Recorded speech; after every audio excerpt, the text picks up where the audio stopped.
जय हिंद दोस्तों एआईसीपीएन के जो सितंबर के आंकड़े आए हैं ना, उससे 8वें वेतन आयोग के फिटमेंट फैक्टर को झटका लगने वाला है। जी हाँ दोस्तों, इस पर मैंने पूरी तरह से एनालिसिस किया है और एनालिसिस करने के बाद ही मैं आपको ये सारी चीजें बताने जा रहा हूं। इसलिए दोस्तों, और इससे न केवल 8वें वेतन आयोग के फिटमेंट फैक्टर को झटका लगेगा, बल्कि आपको इस वीडियो में यह भी पता लग जाएगा कि आपका जनवरी 2026 से कितना डीए और डीआर बढ़ने वाला है। इसलिए दोस्तों, वीडियो को पूरा जरूर देख लेना। पहली बात तो दोस्तों, 31 अक्टूबर 2025 को लेबर ब्यूरो ने प्रेस रिलीज करके एआईसीपीएन के सितंबर के आंकड़े जारी किए हैं। आपने अन्य चैनल्स में देख भी दिए होंगे।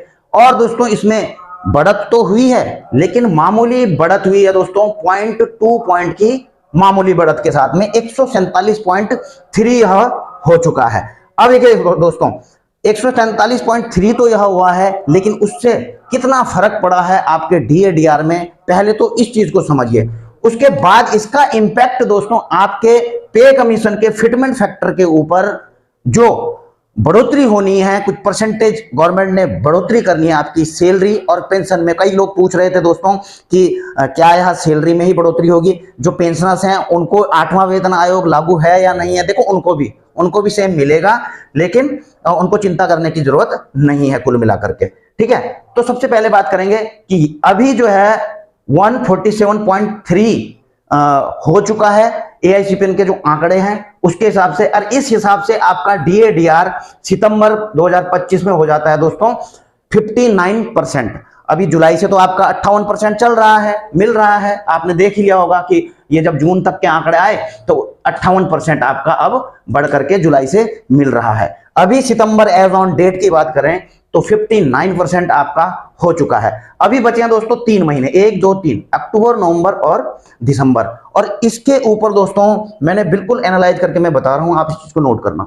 अभी देखिए, अभी तो केवल 0.2 पॉइंट की वृद्धि हुई है। इससे पहले भी देखोगे आप दोस्तों तो 0.6 की वृद्धि हुई थी। ठीक है ना, तो एक पे पॉइंट से पहले का आंकड़ा नहीं पकड़ रहा है एआईसीपीएन। इसका मतलब इन्फ्लेशन दोस्तों बढ़ नहीं रहा है हमारे देश के अंदर, महंगाई उस हिसाब से बढ़ नहीं रही है, जिसके कारण एआईसीपीएन के आंकड़ों में भी कोई उछाल देखने को आपको नहीं मिल रहा है। और इसका डायरेक्ट इंपैक्ट पड़ता है आपके डीए और डीआर के ऊपर। ठीक है, अच्छा जी, अब दोस्तों 147.3 ये हो गया।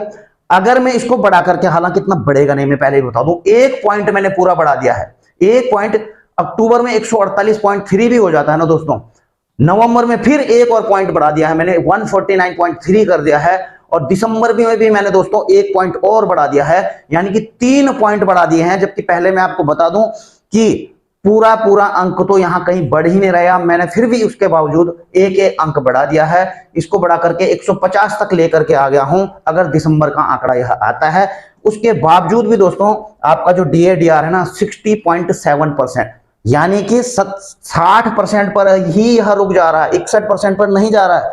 अब आप बोलेंगे नहीं जी, और भी ज्यादा बढ़ सकता है क्या? ऐसा हो सकता है, इसको भी समझ लीजिए।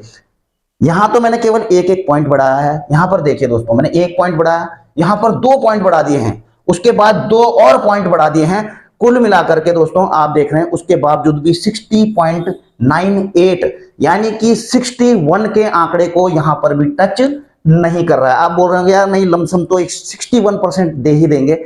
भैया, जनवरी के आंकड़े देख लेना, 0.01 की वजह से जो कम था उसमें, उसकी वजह से आपका 1% डीए नहीं बढ़ पाया पूरा का पूरा। ठीक है, तो अगर चाहे 60.98 ही क्यों नहीं है, तो मिलेगा आपको 60% ही। इसको लमसम में 61% पे लेकर नहीं जाएंगे, ये कोई नियम नहीं है। और इसमें और पिछले आंकड़ों को अगर आप देखें, पूरा एनालिसिस कर लीजिए दोस्तों, पिछले आंकड़ों को अगर आप देखें कि आपके दिमाग में आ रहा होगा नहीं जी बढ़ेगा और ज्यादा बढ़ेगा, तो ये देख लीजिए, ये जून 2022 से दिसंबर 2022 तक के आंकड़े हैं।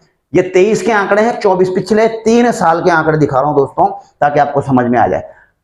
जून 2022 से लेकर दिसंबर 2022 तक, यानी कि ये 132 में से मैंने 129 घटा दिया है, केवल 3 पॉइंट की वृद्धि हुई है।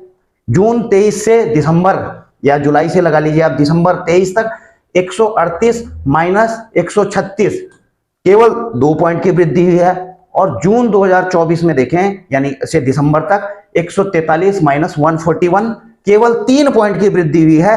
और इवन की आप खुद देख लीजिए 3 पॉइंट, 3 पॉइंट, 2 पॉइंट, 3 पॉइंट, यानी कि मैक्सिमम 6 महीने के अंदर 3 पॉइंट की वृद्धि हुई है। और मैंने यहां पर 7 पॉइंट की वृद्धि कर दी है दोस्तों, दुगने से भी ज्यादा। उसके बावजूद भी आपका जो DADR है उसमें 2% की वृद्धि, 2% से ज्यादा की वृद्धि, यानी कि 3% पे नहीं पहुंच पा रहा है 7 पॉइंट बढ़ाने के बावजूद भी। तो इसका कंक्लूजन पहले तो यह आता है दोस्तों कि जो आपका जनवरी 2026 से DADR बढ़ने जा रहा है उसमें 2% से ज्यादा की वृद्धि नहीं हो। और मैं इसको एक्सपेक्टेड ही बोलूंगा दोस्तों, कंफर्म नहीं बोलूंगा, क्योंकि जब तक AICPN के आंकड़े नहीं आ जाते हैं तब तक इस चीज को हम कंफर्म नहीं बोल सकते। लेकिन आप खुद ही लगा सकते हैं जो मैंने आपके सामने एनालिसिस किया। अब इसका प्रभाव आपके 8वें वेतन आयोग पर किस प्रकार से पड़ने वाला है, इस चीज को देखिए दोस्तों। ये चार्ट मैं 2-3 दिन पहले आप अपने वीडियो में लेकर के आया था और इसको बड़ा ही एनालिसिस करके आपको इसके बारे में बताया था कि कितना फिटमेंट फैक्टर 8वें वेतन आयोग में आपको मिल सकता है। लेकिन दोस्तों अब जब इस चीज को हमने निकाल लिया है कि केवल 2% की ही वृद्धि हो रही है, और जो मैंने ये चार्ट समझाया था दोस्तों, तो ये चार्ट दोस्तों स्टाफ न्यूज की तरफ से पब्लिश किया गया था। इसमें एक फिटमेंट फैक्टर दिया गया था दोस्तों 1.61। ये किस आधार पर दिया गया था मैं आपको बताऊं। ये इस आधार पर दिया गया था दोस्तों 1.61 पैसे। पहले बनता कैसे है दोस्तों, ये आपका मूल वेतन समझ लीजिए दोस्तों। जब, क्योंकि जो DADR होगा आपकी सैलरी और पेंशन में मर्ज होगा, तो यहां पर 1.61 हो जाता है वहां पर। अब किस प्रकार से होता है ये देखिए। आपका बेसिक को 100% मान लिया जाता है, 1 पॉइंट जो भी आपको मिल रही होगी, 18,000 मिल रही है, 20,000, 40,000, 60,000, जो भी आपकी बेसिक है सैलरी या पेंशन, उसको 1 पॉइंट माना जाता है। और जो आपका DADR चल रहा होता है एज ऑन द डेट, जिस दिन से आपका पे कमीशन लागू होगा, यानी कि 1 जनवरी 2026 से। तो यहां पर 0.61 लिया गया था दोस्तों। 0.61 किस आधार पर लिया गया था ये देखिए, क्योंकि यहां पर अनुमान लगाया गया था कि आपका DADR 3% बढ़ेगा। इसके बाद में 3% बढ़ेगा, तो अभी 58 है, 58 से बढ़कर के 61 हो जाएगा। इस हिसाब से 61 लगाया गया था और 1.61 हो चुका था। और इसके कारण दोस्तों जो आपकी मूल जो वेतन है, बेसिक है आपकी 29,000 यहां पर दिखाई गई थी। इसको आप खुद भी कैलकुलेट कर सकते हैं कि 29,000 किस प्रकार से, यानी कि 18,000 अगर आपकी मिनिमम बेसिक है तो 18,000 की गुना अगर इसमें करेंगे 1.61 में, आपका 29,000 रुपए आ जाएगा। ये आपकी बेसिक है। तो कुल मिलाकर के इसके ऊपर अब पे कमीशन, यानी कि गवर्नमेंट आपको इसके ऊपर इंक्रीज करेगी पेंशन की। भाई हम आपको 20% देंगे, 30% की वृद्धि होगी, 40% की वृद्धि होगी, जो भी वृद्धि होगी इसके ऊपर होगी आपकी, जो निकल करके आएगा। ये तो आप इसको जीरो समझ लीजिए, इतना तो होना ही होना है आपका, और ऑटोमेटिकली हो भी चुका है। लेकिन जैसे ही DADR मर्ज हो जाएगा तो 18,000 का 29,000 हो जाएगा। ठीक है, बाकी अलग अलग आप देख रहे हैं, पे लेवल अलग अलग है। इसके अकॉर्डिंग दोस्तों अपने गुणा भाग कर लेना। मैं एक ही चीज पर एग्जांपल दे सकता हूं। अब देखिए, ये तो 29,000 लगा, लेकिन अब जहां तक लग रहा है कि DADR में केवल 2% की वृद्धि हो रही है, जैसे कि मैंने आपको दिखाई दिया है, तो इसका मतलब दोस्तों ये जो 61 है ना दोस्तों, 61 हो जाएगा 60, 60 हो जाएगा। तो आप ये देख लिए, ये वाला फॉर्मूला फिटमेंट फैक्टर जो फॉर्मूला जा रहा है 1.61 वाला, वो कहां जा रहा है, 1.6 पर रुक चुका है, 1 हट चुका है। और 1 से कितना फर्क पड़ रहा है, 18,000 की गुणा अगर 1.6 में करेंगे तो यह 28,800 हो जाता है दोस्तों। यानी कि 29,000 से घट करके 28,800 हो चुका है। और 28,800 के ऊपर आपकी सैलरी इंक्रीज होगी कितना परसेंटेज। पहले 29,000 के ऊपर लग रहा था कि भाई 25-20% बढ़ाएगी, 25 बढ़ाएगी, 30% बढ़ाएगी, लेकिन अब हो जाएगा कि 28,800 के ऊपर देगी आपको 20-25%। तो आप खुद ही देख, 200 रुपए का घाटा तो यहां पर चला गया।